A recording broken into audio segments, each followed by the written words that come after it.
Ya.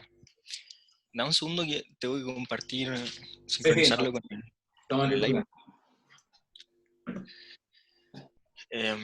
Ahí está, aparece, ¿no? Sí, se ve bien. Ya. Eso sí, cuando lo probé, estoy usando GoodNotes, que tiene como una forma de presentar y de repente se queda pegado, porque parece que como es una función nueva que le hicieron a la aplicación, que se como conecta con Zoom, entonces no está como 100% buena. Entonces, si en una, no sé, estoy hablando y no se pasó las slides, como que alguien me avise si es que cachan, ¿ya? Pero voy a hacer lo posible para que no se quede pegado. Ok, ya Eso. pues Tomás, bueno, muchas gracias por presentar hoy. Déjame al menos decir un poquito de ti, porque quizás no todos te conocen. Tomás está estudiando Ingeniería Matemática en la Universidad Católica. No sé si es cuarto año. En cuarto, sí. Cuarto año, sí. Y se está interesado en temas de aprendizaje estadístico, por lo tanto creo que este paper ciertamente cabe dentro de esos ámbitos. Y este paper a todo esto apareció en Colt este año. Sí. Ya, parto entonces.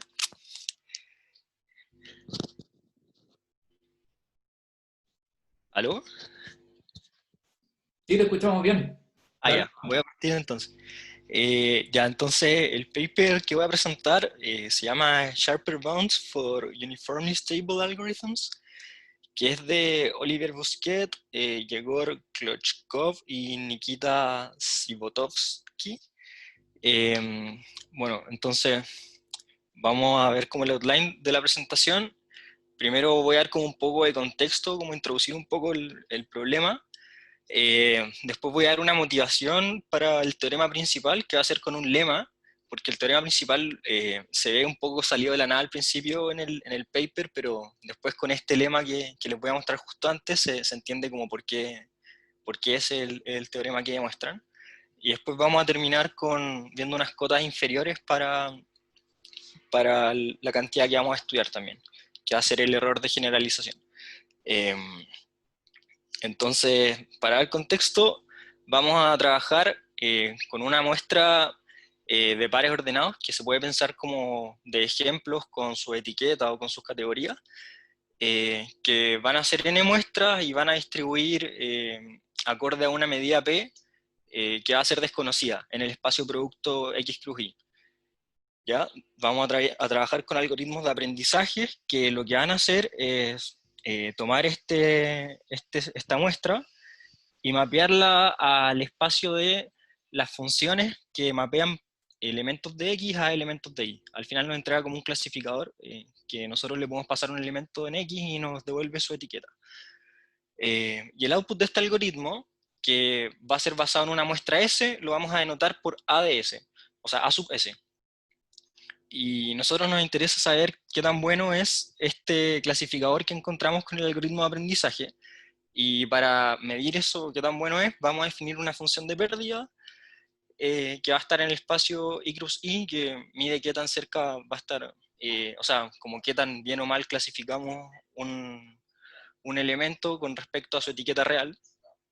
Y también vamos a definir para esto mismo el riesgo del algoritmo como la esperanza de esta pérdida, que el riesgo se define dada una muestra S. Entonces define el riesgo del clasificador como la esperanza de la pérdida que que incurriría si es que le pasamos al clasificador A sub S el punto X y lo comparamos con su etiqueta real Y, donde X, Y va a ser un par ordenado que distribuye con respecto a esta medida desconocida que dijimos antes. ¿Ya? Entonces, a nosotros nos gustaría estimar el riesgo del algoritmo y nos gustaría, de hecho, hacerlo sin utilizar datos adicionales, como generalmente se utiliza set de test, pero a nosotros nos gustaría hacerlo esta vez sin utilizar datos adicionales. Y eso es para asegurarnos de que realmente estamos entendiendo las propiedades estadísticas que tiene el algoritmo, ¿cierto? Y no estamos simplemente como acomodándolo para que funcione bien en el set de test.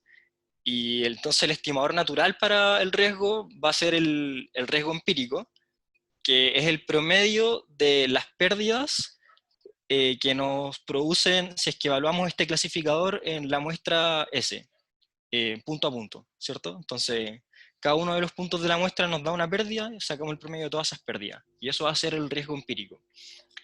Y las cotas de generalización, que es lo que vamos a tratar ahora, de acotar, al final son cotas con alta probabilidad del error que comete el riesgo empírico aproximando al riesgo real del algoritmo, que es esta cantidad de aquí abajo, R a sub S menos Rm de a sub S. Ese va a ser el riesgo, o sea, el error de generalización que queremos acotar. ¿Ya? Y hay varias formas como técnicas típicas de acotar este error, o sea, está por ejemplo la de convergencia uniforme, pero una que es más típica hoy en día, o sea, que tiene hartas propiedades buenas, es la estabilidad uniforme, y la vamos a usar, entonces la vamos a definir. Entonces da un espacio producto de X cruz Y, como el que teníamos antes, lo vamos a anotar por Z, por simplicidad, y vamos a decir que un algoritmo de aprendizaje va a ser uniformemente estable con parámetro gamma. Si das dos muestras que son vecinas, eso significa que tienen exactamente una entrada que es distinta de la otra. En este caso, por ejemplo, tenemos S y S supra I, y S supra I es la muestra S, pero reemplazando el punto I de la muestra por un punto ZI'. ¿Ya? Entonces, lo que dice la estabilidad uniforme es que si para cualquier X, Y en el espacio producto X cruz Y, la pérdida que nos retorna el clasificador que obtuvimos con la muestra ADS, evaluada en el punto X, Y, va a cambiar por a lo más gamma si es que nos cambiamos a la pérdida que nos da el clasificador cuando entrenamos con la muestra S supra I. ¿Ya? Y bueno, esa es la definición de estabilidad.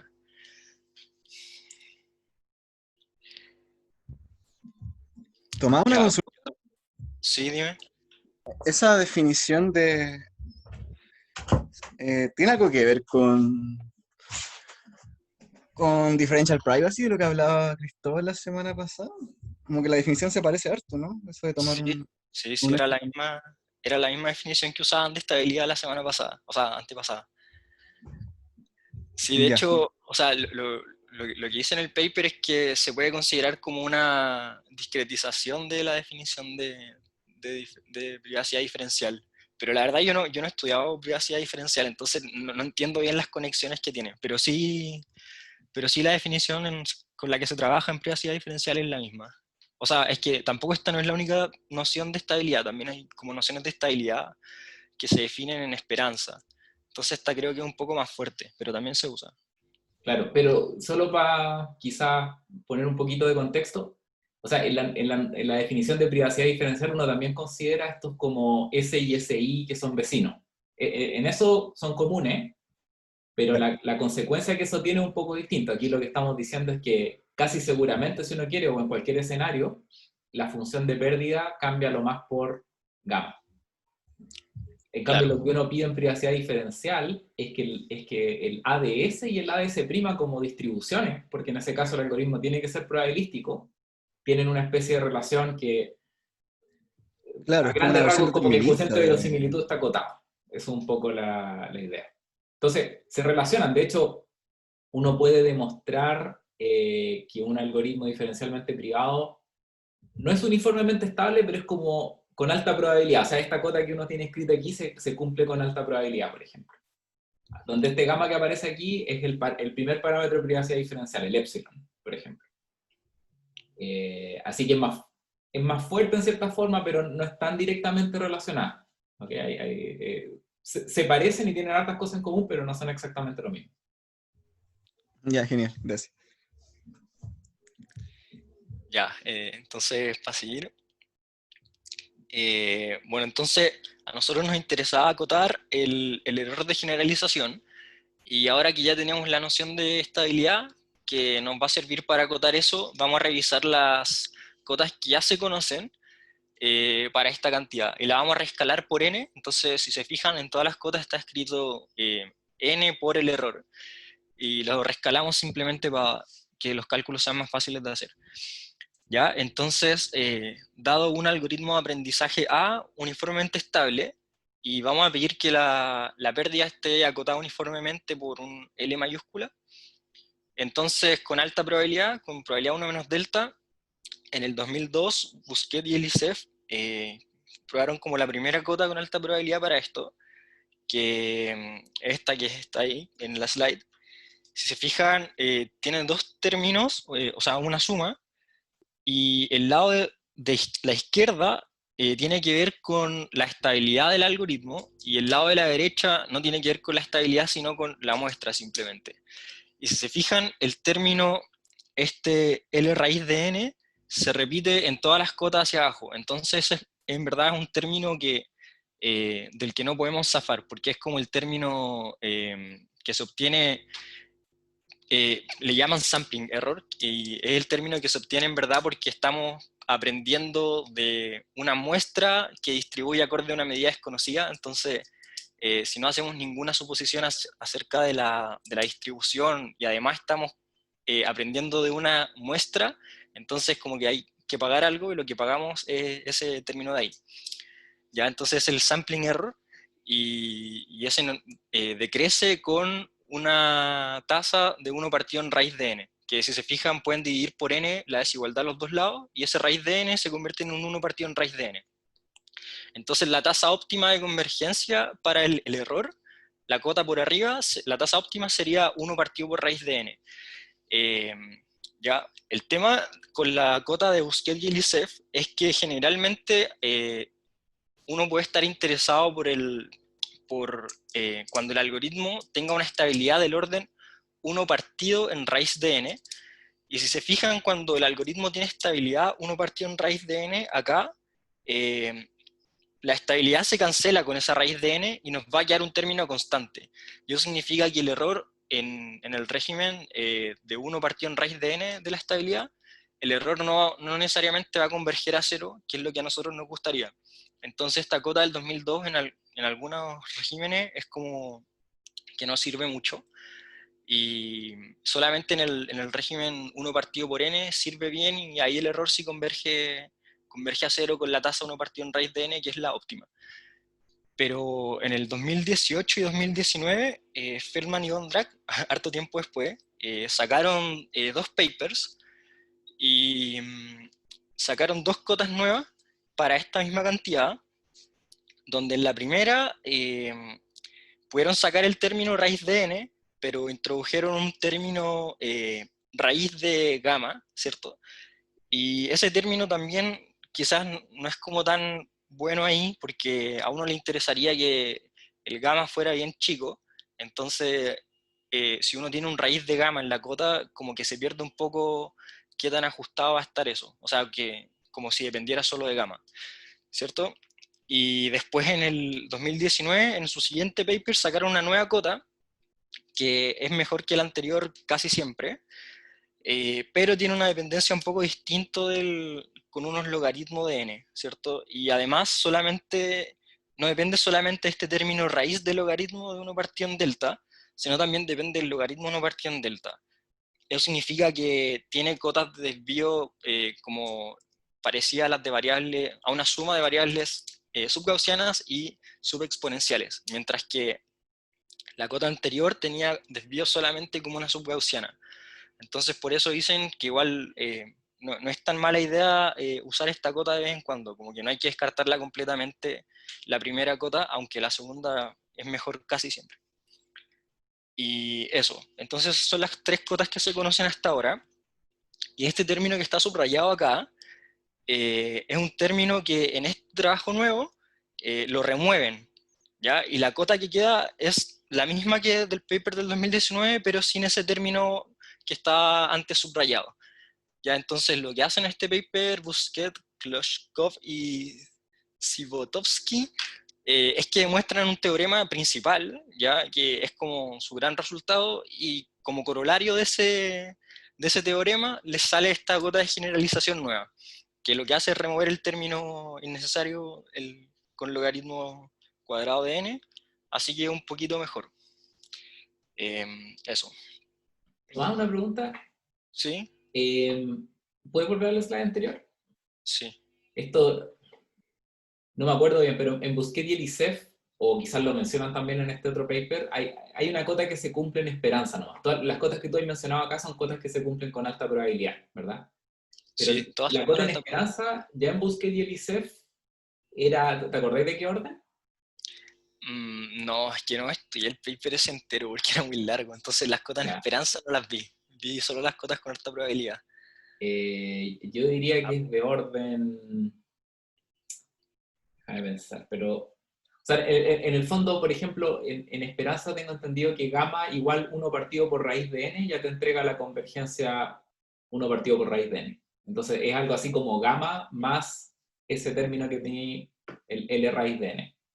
¿Cachai? Claro, Entonces desde el 2002 que estos tipos tienen esta cota de alta probabilidad que como que se ve como súper pesimista porque están estos factores adicionales, como que a poco los fueron tratando de limpiar en los trabajos posteriores, que por cierto tomó un montón de tiempo, pero, eh, pero en el fondo, por decir, la gente tenía la esperanza de que se cumpliera algo del estilo, de que en el fondo para un gamma igual 1 partido por raíz de n, uno pudiera obtener la tasa de generalización óptima, así como un poco cumpliendo lo mismo que cumple la cota en esperanza. claro. Sí, hace poco habían sacado esa cota con gamma. Que antes era primero con gamma cuadrado, parece, y después lo sacaron con gamma, pero no estoy seguro si fue en el 2002 o fue en los papers del 2018-2019. Ya.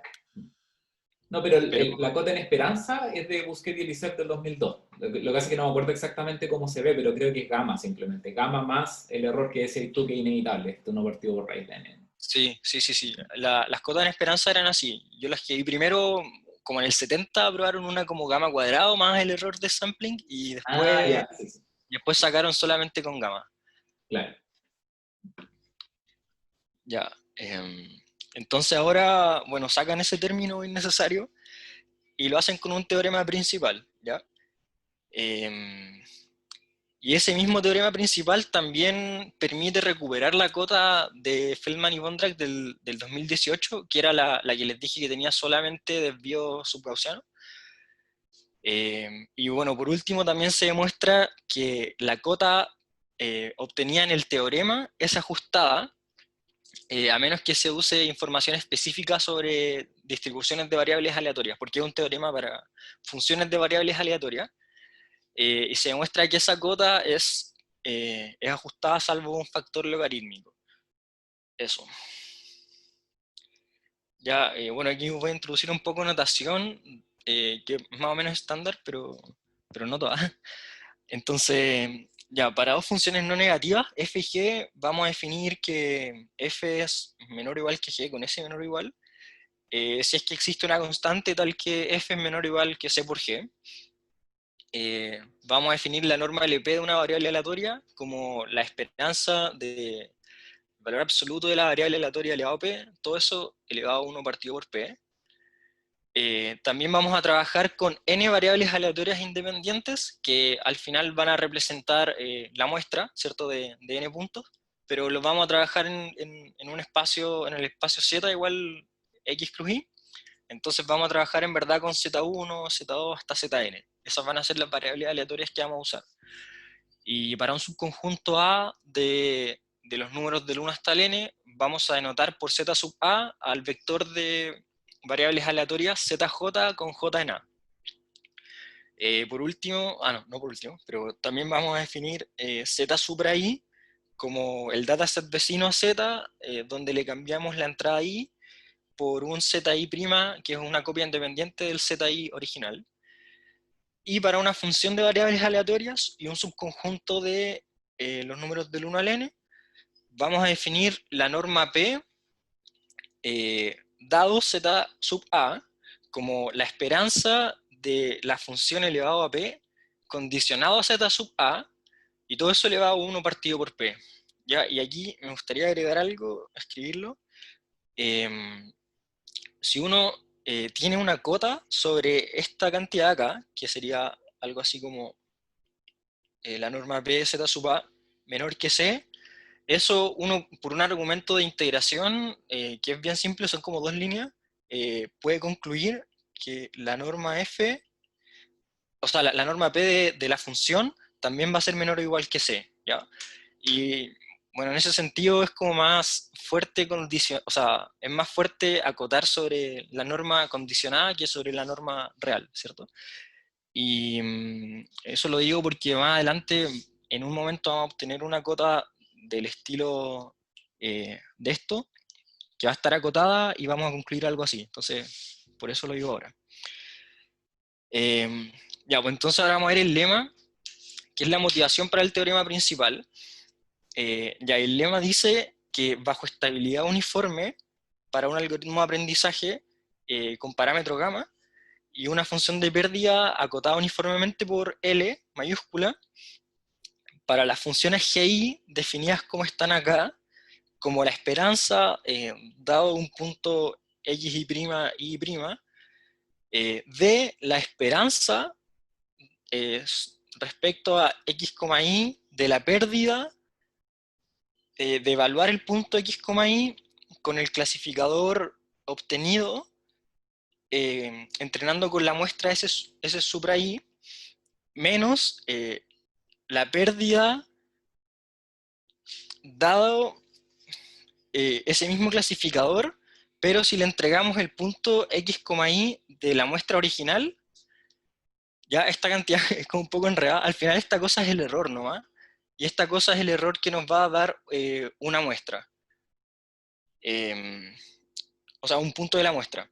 ¿Ya? Entonces esas funciones GI van a cumplir esta desigualdad de acá, que en verdad lo que nos dice es que controlar este término de acá, que va a ser el error de generalización, es más o menos parecido a controlar las funciones GI, ¿cierto? De hecho, el promedio de las funciones GI, pero es algo parecido, porque como nosotros queremos cotas que son con este menor o igual, que es como, es así, entonces a nosotros no, como que no nos interesa que tenga una constante la cota, ¿cierto? Entonces este término extra de 2 gamma n se va a cancelar con otros términos que van a tener n para la cota de esto. Entonces no nos interesa cómo perder algo del orden de n, y por eso acotar las funciones GI, la suma de las funciones GI, nos va a servir después para acotar el error de generalización multiplicado por n, ¿ya? Y bueno, la demostración de esta cosa es bien simple. Sigue directamente de la definición de estabilidad uniforme. Y bueno, aquí es primero ocupar la definición. Recordemos que el error de este clasificador está definido como la esperanza dado x, y de si le pasamos el par x, y al clasificador, ¿cierto? Y además el error empírico es 1 partido en n por la sumatoria de estas cosas. Entonces, si es que nosotros la multiplicamos por n, en verdad nos va a quedar solo la sumatoria de eso, ¿cierto? Y podemos meter n veces el error dentro de la sumatoria, y ahí lo vamos a estar sumando n veces. Entonces de ahí sale esa igualdad. Y después nos vamos a cambiar de dataset, entonces cambiamos este S de acá por el clasificador que nos entregaría el S supra I, que es el dataset vecino, y nos podemos cambiar con un costo de 2 gamma por n, y eso es por la estabilidad uniforme, porque para cambiarnos, o sea, para cambiarse acá y para cambiarse acá de dataset, necesitamos pagar gamma cada vez, ¿cierto? Y después hacemos eso n veces, entonces pagamos 2 gamma por n, y nos va a quedar más el otro término, que sería en verdad lo mismo, pero con el otro dataset. Y como se cumple eso para cualquier x, y, podemos también sacar la esperanza con respecto al punto que cambiemos. Porque no importa cuál sea el punto que cambiemos, o sea, el punto nuevo, siempre se va a cumplir esta desigualdad. Entonces, en particular, se va a cumplir si le sacamos la esperanza, ¿cierto? Y eso va a ser justo la definición de las funciones GI. Entonces, ahí tenemos la cota por un lado, y recordemos que la definición de estabilidad uniforme es con valor absoluto, por lo tanto, este menor o igual también se puede cambiar por un mayor o igual utilizando los mismos argumentos, y ahí nos va a quedar entonces la cota con valor absoluto que estaba más arriba, ¿cierto? Que el valor absoluto de la resta de esto, del error de generalización y la suma, va a estar acotado por este término de acá. Eso, entonces, eso nos da la motivación para el teorema principal, que este de acá, que lo que hace es acotar la suma de funciones GI, que cumplen ciertas características. Entonces, lo vamos a leer. Tenemos un vector de variables aleatorias independientes, z, tomando valores en el espacio z, y n funciones GI, que van de Zn, que al final es una muestra, hasta los reales. Y bueno, como si se fijan, esta cantidad anterior que definimos, la GI, es una esperanza, de una esperanza menos una pérdida, entonces o sea, al final van de una muestra a los reales también, ¿cierto? Ya, entonces van de una muestra a los reales, y se cumple que para todo i entre 1 y n, la esperanza de GI de z, dado zi, va a estar acotada por m casi seguramente. Después la esperanza de GI de z, dado o sea, todo el vector excepto la entrada i, va a ser igual a 0 casi seguramente. Y además GI, la función GI, va a tener la propiedad de diferencia acotada, que la voy a definir como en 2 slides más. Va a tener una propiedad de diferencia acotada con parámetro beta con respecto a todas las variables, excepto la iésima. ¿Ya? Entonces se cumplen esas tres propiedades para las funciones GI. Entonces vamos a tener que para cualquier p mayor o igual que 2, la norma p de la suma de esas funciones va a estar acotada por estos términos de acá, que va a ser, bueno, 12 raíz de 2, p por n, beta, logaritmo de n, más 4m raíz de p por n. Y bueno, ¿por qué nos sirve a nosotros una cota que es para la norma p? Es por el siguiente lema, porque nosotros queremos obtener una cota en alta probabilidad, ¿cierto? O sea, nosotros estamos buscando una cota en alta probabilidad para las funciones, para la suma de las GI, y aquí tenemos una cota para la norma p. Entonces la forma de justificar eso es este lema acá, que es una equivalencia entre desvíos y momentos. ¿Y eso qué significa? Que si nosotros acotamos la norma p de una variable aleatoria, con algo de este estilo, o sea, si la norma p está acotada por un término de la forma a por raíz de p más b por p, eso es equivalente a que la variable aleatoria esté acotada con alta probabilidad por el mismo a, pero por la raíz del logaritmo de 1 partido por delta más b por el logaritmo de 1 partido por delta. Entonces, cuando nosotros acotamos la norma p de esta forma acá, este raíz de p de acá al final nos entrega cotas con alta probabilidad, que son como las cotas subgaussianas, que son estas de acá, y de este p de acá nos van a salir cotas exponenciales sobre la variable. Entonces, por eso el teorema intenta acotar los momentos y no como ir directamente a una cota con alta probabilidad. Y de hecho, como que sale mucho más fácil analizar los momentos que las cotas con alta probabilidad. Tomás, una ¿Sí? pregunta. ¿Podéis volver al teorema? ¿Sí? Eh, ¿Cómo se diferencian esta hipótesis con la desigualdad de diferencia acotada tradicional? ¿No lo mencionan en el paper? Con la desigualdad, diferencia acotada tradicional, que esta de acá, ¿esa? Claro. Espérate, veamos, entonces ahí... Bueno, me imagino que, o sea, sí, mi pregunta es cómo se comparan estas cosas, porque aquí solamente supone una lipschitzianidad de la f en cada coordenada, ¿verdad? Como en la Claro, métrica de Hamming, si uno quiere. sí. Eh, y esto te da una cota, ¿cachai? Que te da una cota subgaussiana, pero con un raíz de n extra, ¿no? Claro. Eh, No, la verdad no estoy no sé, seguro cómo se ya. relaciona.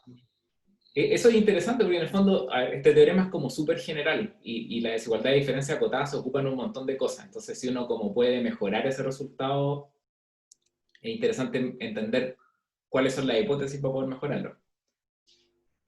Claro. Pero bueno, puede ser para verlo. O sea, o sea, dicen que esta cota, en todo caso, lo único que te podéis sacar en esta cota al final es este factor logarítmico, porque hay una cota inferior para este mismo teorema que tiene la misma desviación por abajo, pero sin ese logaritmo. Claro, pero o sea, Entonces, pero yo creo que la desigualdad de diferencia acotada también es como ajustada en ese sentido, como que tiene una distribución asociada que lo alcanza.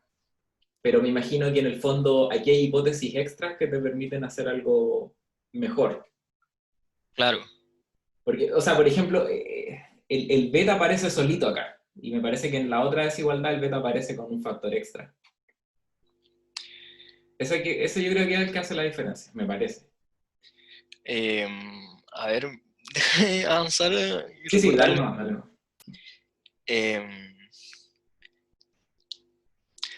disculpa, ¿a qué te referís con un factor extra de beta? ¿Con el logaritmo de n? Perdón, si me ¿O aparece P por N por beta, y en la otra, ¿cómo aparece la cantidad? raíz de n Dos por beta?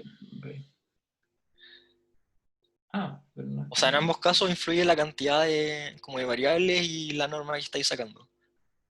Claro. Sí, no, la verdad no sé, voy a tener que pensarlo offline, pero creo que eso es interesante. Sí.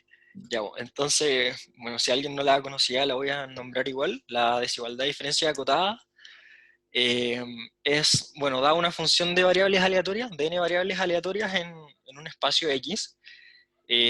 Decimos que satisface la propiedad de diferencia acotadas con parámetro beta si es que se cumple esta desigualdad de acá, que significa que al cambiar una entrada de la función va a cambiar por a lo más beta. Y si nosotros tenemos esa desigualdad, es típico que se conoce una desigualdad de desvío de esa función menos su esperanza, pero de esa misma desigualdad de desvío menos su esperanza también se puede sacar una desigualdad para la norma P de f menos su esperanza, que va a estar acotada por 2 raíz de n por p por el parámetro de desigualdad de diferencia acotada. Ya, también directamente de ese lema sale que si tenemos variables aleatorias centradas y acotadas, entonces el lema anterior nos va a asegurar que, bueno, como son acotadas por un m mayúscula, por ejemplo, al cambiar una de esas variables aleatorias, la función, la suma, va a cambiar por a lo más 2m, ¿cierto? Entonces se va a cumplir el lema anterior con parámetro de diferencia acotada 2m. Y ahí sale esta cota para suma de variables centradas y acotadas. ¿Ya? Y el tercer lema es la desigualdad de Marcin. Bueno, en verdad nunca la había leído en voz alta, pero esta desigualdad, que es dada n variables aleatorias independientes, podemos acotar la suma, o sea, el momento p de su suma, como 3 veces raíz de 2 por n por p por el promedio de los momentos individuales, elevado a p, de cada una de las variables aleatorias, y todo eso elevado a 1 partido por p. Y por si acaso cuando usemos esta desigualdad la vamos a usar elevada a p, entonces nos va a salir algo como un p acá, esto elevado a p, y esto no va a estar. ¿Ya? Eso. Entonces, bueno, aquí está el teorema de nuevo, y ahora vamos a demostrarlo. No es tan larga la demostración, pero recordemos que lo que queremos hacer es acotar la suma, bueno, por estos dos términos, donde uno va a tener algo de la forma raíz de p por n, y el otro va a tener raíz de p por n o sea, p por n por beta. ¿Ya? Entonces, sin perder generalidad para la demostración, podemos suponer que n es una potencia de 2, porque si no lo fuera, entonces va a estar entre medio de dos potencias de 2, y podemos agregar funciones g iguales a 0, que van a cumplir la hipótesis de arriba del teorema, y esto nos va a dar a lo más el doble de elementos que teníamos antes. Entonces, eh, como que podemos asumir que una potencia de 2 no va a afectar, y lo que vamos a hacer es considerar particiones que van a ser B0 hasta BK, donde B0 va a ser el conjunto de los singletons de 1 hasta n, y BK va a ser el conjunto de todos juntos, ¿verdad? Todos los 1 hasta el n, todos van a estar juntos, y estos se van a obtener cada uno recursivamente desde el BL más 1, vamos a obtener el BL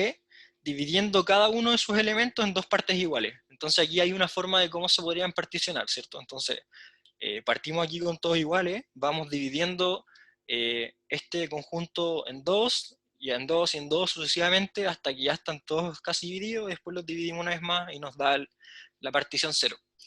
¿Ya? Y por construcción es fácil ver que cada partición, la partición L, va a tener 2 a la k menos L cantidad de elementos, y cada uno de esos elementos va a tener cardinalidad 2 a la L, ¿cierto? Y bueno, si los multiplicamos estas cardinalidades nos tiene que dar 2 a la k, ¿cierto?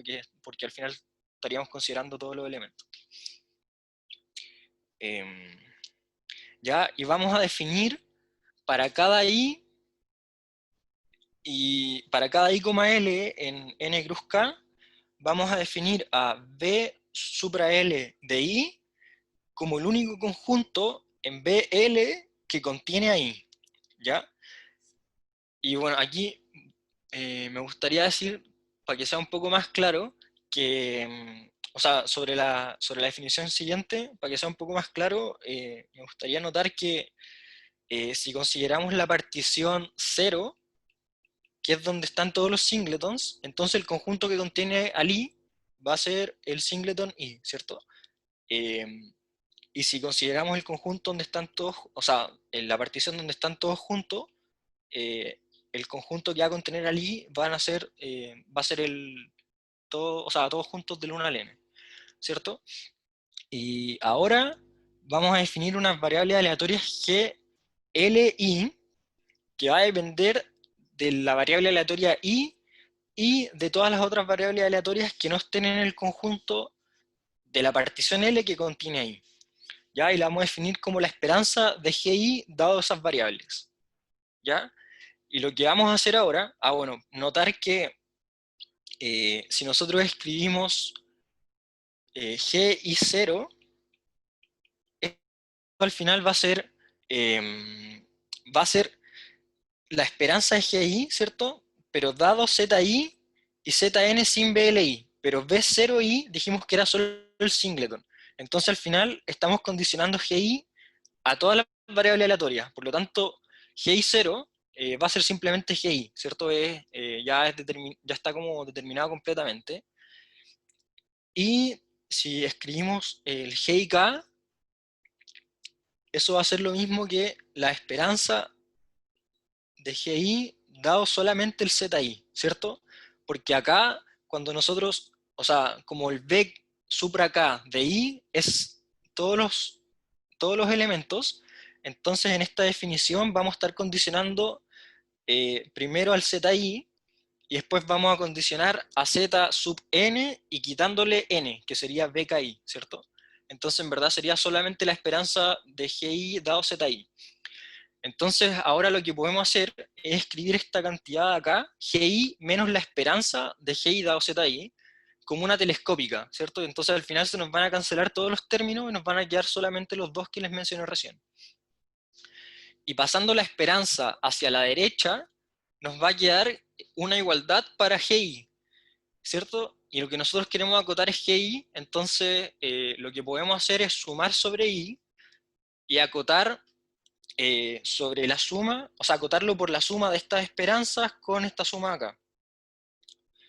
Y después por desigualdad triangular nos sale esta desigualdad que está acá abajo, que sería al final acotar la suma de las funciones menos la suma de esta esperanza sumado sobre todos los i, y esta suma, lo que hicimos fue cambiar la sumatoria, que sumamos sobre i, entonces la metimos para dentro de esa y sacamos para afuera la suma que era sobre L, y nos va a quedar este término acá, ¿cierto?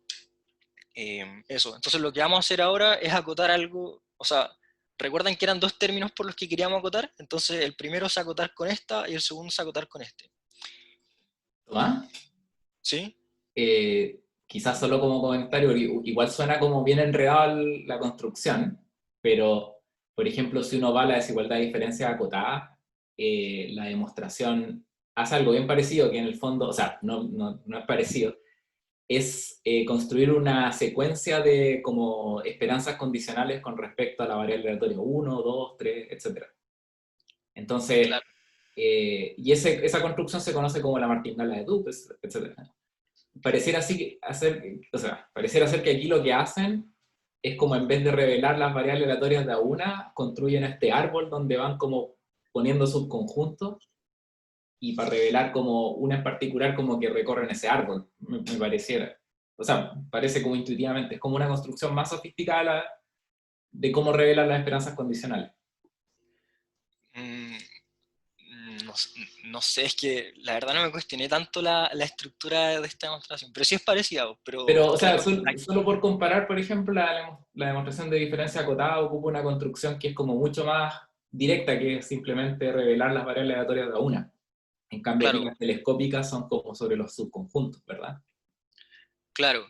Sí, lo que pasa es que, según yo, lo que intentan hacer ellos después es acotar dentro de cada BL, o sea, o sea dentro de cada conjunto de estas particiones, intentan acotar esta suma de los GIL menos GIL más uno. Entonces, ahí como que dicen que acotarlo de la forma que lo acotan ellos se pierde menos que usando como desigualdad triangular directamente, pero en verdad no hacen como un nexo tan directo con la desigualdad de diferencia acotada.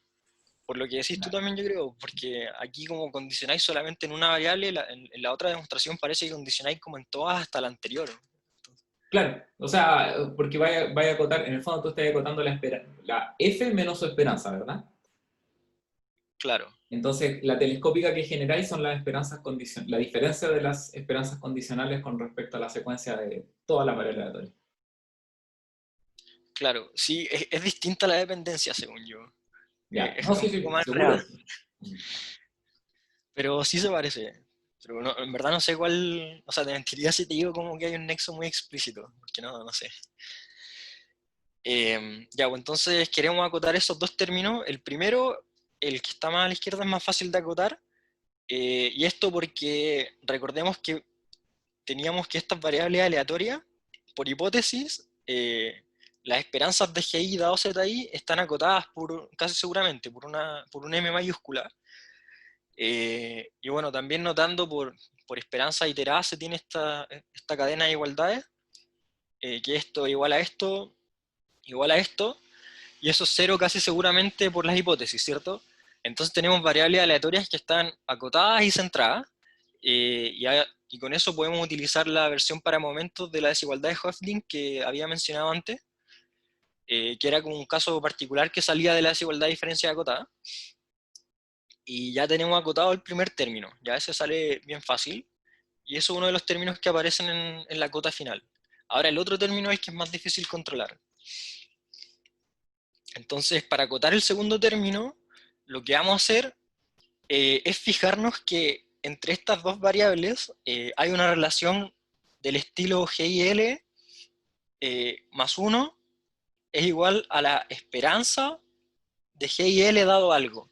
Entonces ahí vamos a poder utilizar la desigualdad de diferencia acotada, que lo que hace es acotar justamente la resta de una función, o sea, de una variable aleatoria menos su esperanza, ¿cierto? Entonces, aquí lo que vamos a demostrar, de hecho, aquí está demostrado, es que GL más 1, en verdad estos detalles son súper técnicos, entonces lo importante es que GL más 1 es igual a la esperanza de GL, dado, eh, dadas todas las variables en verdad de las que depende GL más 1, ¿ya? Y o sea, esa identidad nos permite después utilizar, eh, a ver, claro, nos permite utilizar directamente el lema 2, pero condicionando, que el lema 2 será el de las diferencias acotadas. Nos permite utilizar que como esto es la esperanza de esto, entonces podemos acotar por 2 raíz de p. Aquí hay un 2L, porque esta esperanza, G y L más 1, es una esperanza, bueno, si volvemos acá, que se ve más fácil, fijémonos que la variable aleatoria GI L depende de todas las entradas I y todas las entradas que, o sea, de la I ésima y de todas las que no están en BLI, ¿cierto? Mientras que estamos condicionando a la variable aleatoria I y todas las que no están en el BL más 1 de I, ¿cierto? Pero recordemos que BL va a salir de dividir en dos partes iguales al BL más 1 de I, ¿cierto? Por lo tanto, se tiene esta inclusión de que BL sub I está incluido en BL más 1 de I, ¿cierto? Porque este sale de dividir este en dos partes iguales, y por lo tanto tenemos que esta inclusión de acá, al final lo que tenemos es que aquí estamos tomando menos variables aleatorias que acá. Y la diferencia de variables aleatorias que estamos tomando, o sea, la diferencia entre este término de acá y este término de acá, son justamente las que están en BL más 1 de I sin BL de I, ¿cierto? Entonces esa esperanza al final va a estar tomada con respecto a estas variables aleatorias. Y ahí, en ese conjunto, va a haber exactamente 2 elevado a L variables aleatorias.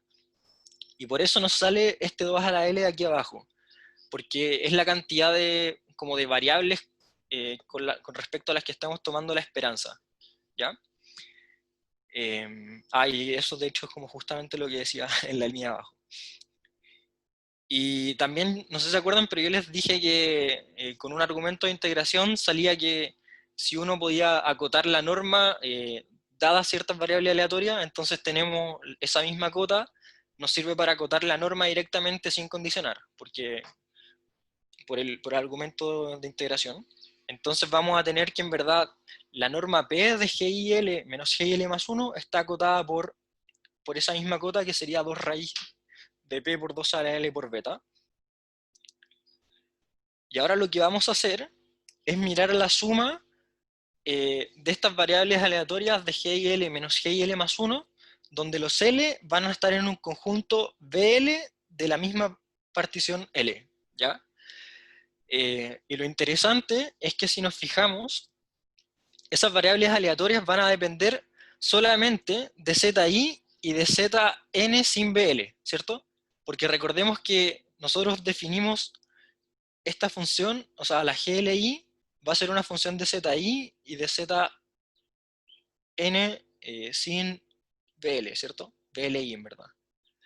Y esta otra función, la GIL más 1, va a depender de menos variables todavía, porque recuerden que les quitamos el BL más 1 de I, entonces les quitamos más variables aleatorias, entonces depende de menos variables todavía. Entonces la dependencia va a ser solamente estas variables de acá, por lo tanto, si condicionamos en estas variables ZN sin BL, como todos los I van a ser diferentes, van a depender solamente de ZI, ¿cierto? Y todos los I son diferentes, entonces van a ser independientes. Y además, bueno, con este calculito que está acá se puede demostrar que están centrados, y por lo tanto, como tenemos variables aleatorias independientes y centradas, podemos utilizar el lema 3, que acota la suma, y este es el lema que dije que íbamos a ocupar elevado a P. Entonces, lo que hace es que si condicionamos a Zn sin BL, podemos acotar la norma P de esta suma elevado a P por este término acá, que es 3 raíz de 2 P por 2 a la L, porque de nuevo 2 a la L es la cantidad de variables que estamos considerando, elevado a P, y por el promedio de los momentos individuales elevado a P, ¿cierto? Y ahora lo que hacemos es integrar con respecto a Zn sin BL, lo que habíamos condicionado, ahora integramos con respecto a eso, y utilizamos la cota que habíamos sacado para estos momentos. Ya, entonces integrando, y después sacamos la raíz, o sea, le damos 1 partido por P en ambos lados, y nos va a quedar, este término se mantiene, y acá nos va a quedar, como podemos acotar por eso, acotamos por eso, a ver,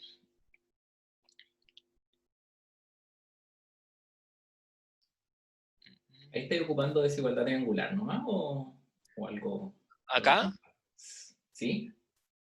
no, estoy integrando la desigualdad de arriba. con respecto a esta Ah, ya, función que está ya. condicionada. Ok. Entonces está condicionado con respecto a esto, Sí. entonces integramos con respecto a esto, y ahí se nos va la dependencia de eso al lado izquierdo, y al lado derecho Claro, también se integra. esto también se integra. em, y ahí, a ver, lo que no veo es que el 2 Hay un problema nomás que es como cómo tomáis la raíz pésima.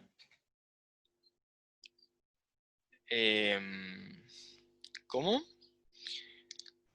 Es que al lado derecho, o sea, lo que tú querías acotar ahora es el momento pésimo, Sí. y lo que tenía arriba es una cota del momento pésimo a la potencia P. em, sí, Entonces, pues, no, sí, sí, sí, pero lo que tú haces es acotar el momento pésimo a la P y después sacáis raíz pésima de ambos lados nomás. ya, pero es ¿Cachai? que los del lado derecho están dentro de una sumatoria, por eso tenéis que primero acotarlos de alguna forma, me imagino. Y eso es lo que, cuando decís, y usando que cada una de esas normas P está acotada por... Claro. Sí, sí, Está es que ahí, reemplazando eso, ¿no? sí, lo que pasa es que esta sumatoria de acá la podéis reemplazar por 2 a la L veces esto de acá, ¿cachai? Claro, Entonces ahí se te cancela este 2 a la L con este 2 a la L, y lo que integráis al final es una constante, que sería eso. Entonces claro. ahí ya no hay problema. Ya, y ahí da. Y ahí sí, sí, ahí sí da. Eso era. Y ahí, bueno, después multiplicáis y te queda este término 6 raíz de 2p por 2 a la L beta. ¿Ya? Sí, este cálculo igual era difícil seguirlo. Y, y bueno, después para terminar, lo único que hacen es, como nosotros habíamos acotado sobre un conjunto de una partición, en verdad para sumar sobre todos los n, o sea, sobre todos los números del 1 al n, sumamos sobre todas las particiones. Eh, y ahora, bueno, como hay 2 elevado a k menos l conjuntos BL en la partición L, y bueno, cada uno de esos los podemos acotar por esto de acá, nos va a quedar que esto va a estar acotado por 2 a la k menos l por lo que habíamos acotado antes, ¿cierto? Y eso da justamente 6 raíz de 2p por 2 elevado a k beta, y finalmente lo que hay que usar,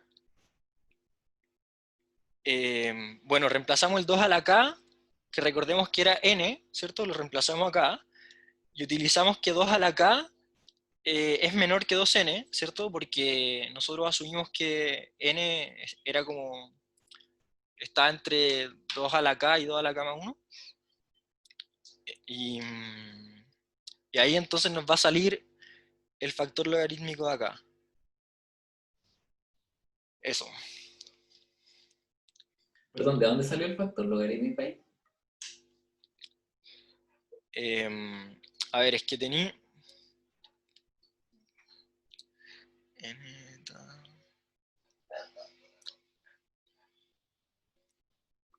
Ya sí. Entonces...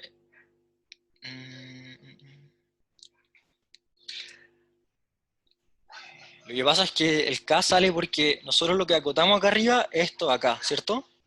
¿Sí? Entonces después tú sumáis eso K veces, pero como 2 a la K es menor que 2n, Ah, entonces ya, el logaritmo es menor, claro, ya. como que Está ese acotando factor, K por log n. factor, Ya, claro, ese factor sale de sumar K veces lo que acotamos arriba. ya, ok. 18 horas. Sí, entonces ahí queda listo el teorema principal porque ya acotamos los dos términos. Y el corolario para la estabilidad uniforme sale casi directamente. Es porque, bueno, bajo la estabilidad uniforme con parámetro gamma y una pérdida acotada por un L mayúscula, tenemos con alta probabilidad esta cota de acá. ¿Y cómo se demuestra? Bueno, por el lema cero tenemos que el error de generalización, la norma P de eso, lo podemos acotar por la norma P de las funciones de las GI, que estaban definidas como la esperanza, no sé si se acuerdan, las mismas funciones GI con con las que trabajábamos antes, eh, más un factor 2 gamma por n, ¿cierto? Eh, entonces, bueno, aquí no alcanzo como a demostrarlo, pero esas funciones GI que vimos antes, cumplen las hipótesis del teorema principal. De hecho, el teorema está hecho como justo para que calce con esas variables. Entonces, el término del lado derecho que teníamos antes, o sea, este término de la sumatoria de las GI, va a estar acotado por justamente lo que calculamos recién en el teorema, ¿cierto? Que va a ser 12 raíz de 2 p por n por el factor de diferencia acotada. Después vamos a tener un 4L, que L era el parámetro que acotaba las funciones, pero ahora estamos diciendo que las funciones GI cumplen el teorema con m igual L, y eso es bien fácil verlo porque, a ver, es que no lo tengo a mano, pero mira, me voy a volver bien rápido. Las funciones GI eran estas de acá, entonces nosotros tenemos una esperanza de algo que está acotado por L, ¿cierto? Menos otra cosa que también está acotada por L, entonces como las dos cosas son pérdidas, también están acotadas por abajo por 0, ¿cierto? Entonces esta diferencia va a ser a lo más L, por eso GI va a estar acotado por L, porque estamos sacando esperanzas de cosas acotadas por L. Ya, entonces ahí se cumple la desigualdad. Entonces estábamos acá. Y bueno, como se cumple esa desigualdad, en vez de con m tenemos las variables, o sea, las funciones las tenemos acotadas por L, nos da esto acá en el teorema, y más el factor adicional que pagamos por analizar en vez del error directamente, por analizar las funciones GI, ¿cierto? Pero este error se camufla con este factor n que está acá, o sea, con este factor 2 gamma por n que está acá, entonces al final, como estábamos sacando un menor o igual como de orden, no nos importa mucho sumar esto acá, ¿cierto? Entonces ahí directamente podemos ocupar la equivalencia de momentos y desvíos del lema 1. ¿Ya? Entonces esa equivalencia, si se recuerdan, esto nos daba una cota subgaussiana al tener un raíz de p. Entonces esto nos da un término de la forma L raíz de n raíz de 1 partido en delta, o sea, del logaritmo de eso, perdón. Y este término de acá nos va a dar el otro término que va a ser subexponencial, que va a ser p por n por gamma. No, perdón, la p no. Va a ser n gamma, logaritmo de n, y por logaritmo de 1 partido por delta. Y eso va a ser justamente la cota que estábamos buscando más arriba. Entonces ahí vamos a tener la cota para estabilidad uniforme que estábamos buscando y que se demuestra en este paper, que es mejor que todas las anteriores. De hecho, o sea, se pueden como recuperar las anteriores y también es directamente mejor que la anterior que habían probado el 2019 Feldman y Vondrak. Y eso, o sea, yo creo que voy a tener que dejarlo hasta acá, porque lo siguiente es ver como que la cota inferior era ajustada para el teorema y se demuestra como con una construcción, pero ya estamos como en la hora. Pero igual está bien detallado en las slides por si alguien las quiere leer después.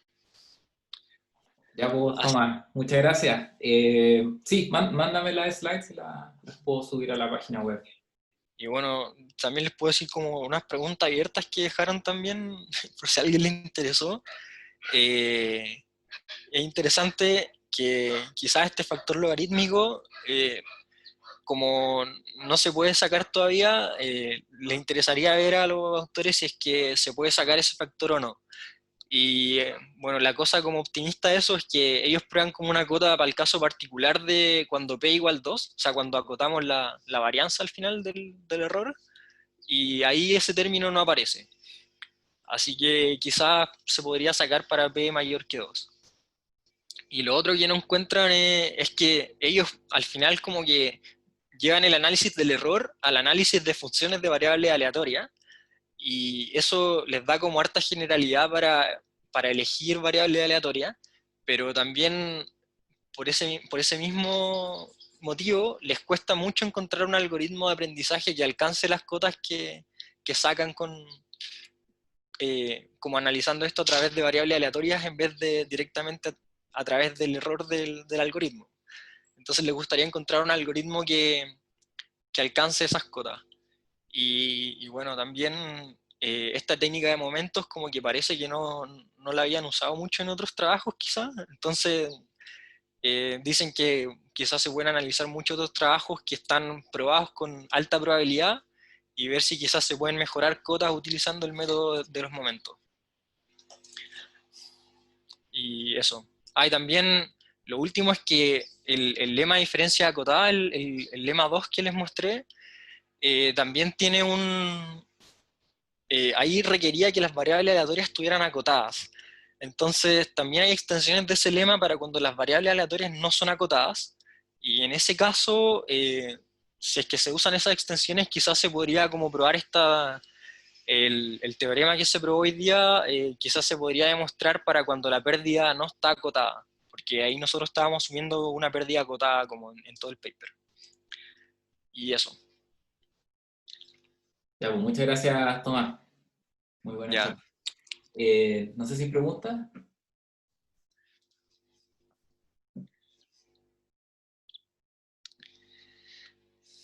Yo tengo una para empezar. Ya.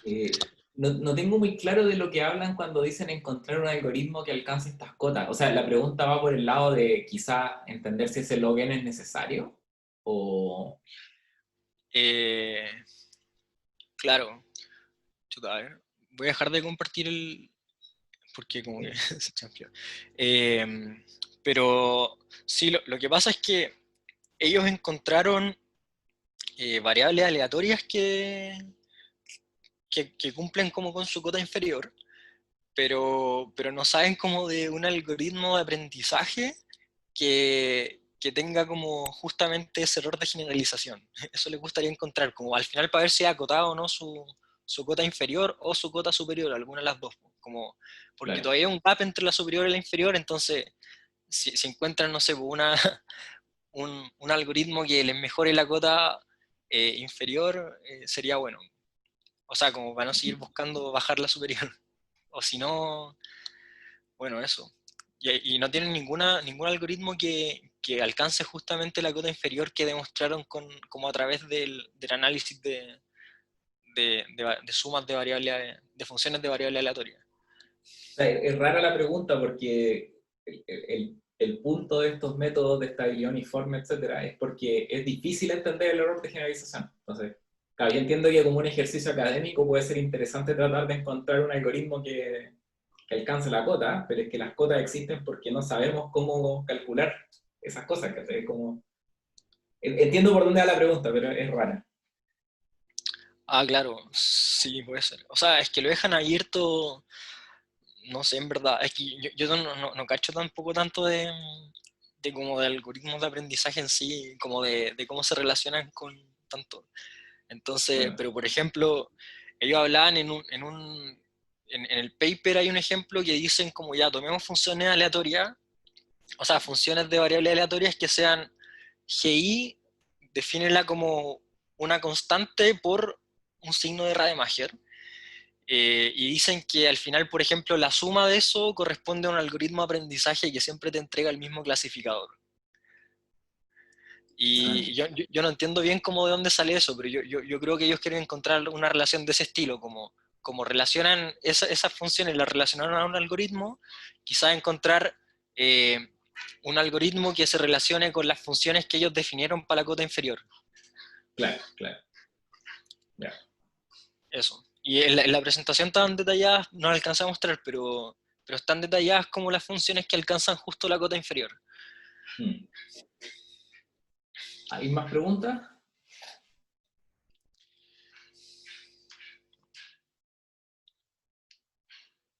¿No? Bueno, voy a parar de grabar.